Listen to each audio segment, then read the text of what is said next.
just share a bit about this concept of faith and food, especially from a Kanita standpoint. Kanita is in the eastern part of North Carolina, and Kanita is a part of what Eva Clayton talked about during the Black land loss, was one of the major process loss, because we are directly in the Bible Belt line and the tobacco belt line, which contributed to a lot of process around the process of Black land loss. And so we started our process because of what happened because of this whole process of poor health in our community when it comes to the place of poverty that were created through this process of Black land loss. And this process of how we looked at the soil. So over 14 years ago, we were burying about 30 Black males a year in their 30s and 40s from chronic disease, and that could be prevented because of access and to healthy, affordable food. And we really thought that access to fresh, affordable food was our problem. We really thought that that was our problem until we introduced the process of how do we have, why is that a problem when we have all this land that we could grow? And we really wasn't looking at that invisible barrier called race, that the pain and the agony of Black land loss.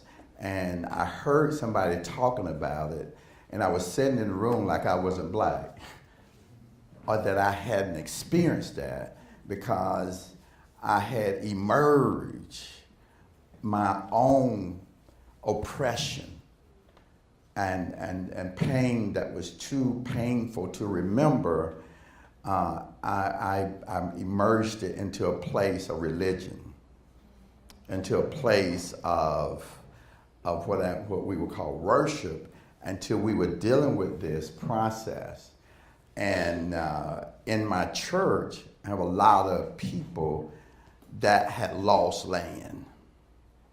And one of my members asked me, one of the guys that wasn't coming to church, asked me the question, what is it you're saying to me as a Christian, and what is the damn thief pastor saying to him as a Christian, and both of us serving the same God?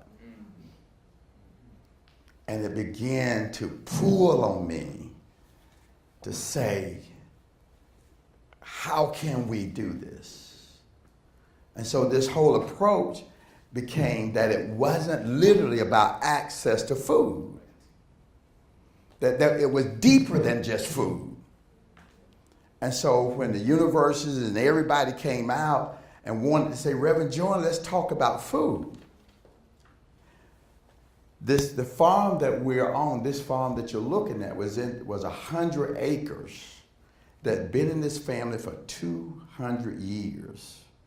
That through air property, they lost 75 acres in the courthouse to a guy that stayed across the street from him, that went to a church that was diabolically across the church from my church, at church I go to. And so when it comes to that race and food is still the most painful places in the world today. Because the food we're probably eating today, the people that harvested probably didn't get paid. And so this, okay, go ahead. I got it. Get it there. Let me I tell you, Jan, we didn't have these in Conto. There we go. Yes.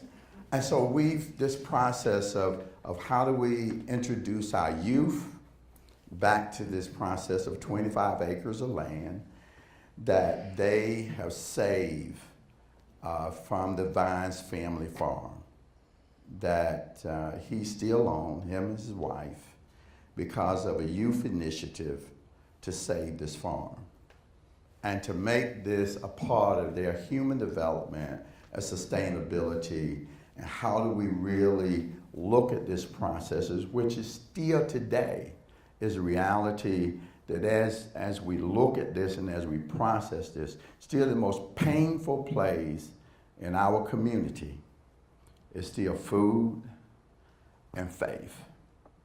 And literally, how do I, as a black pastor, say to a white pastor, how do we tell the truth on Sunday morning in a way that make a difference in how we live during the week? And as we try to build a model food system, we got to build a just system. And we got to talk about historical racism and gentrification and privilege and everything else. Thank you.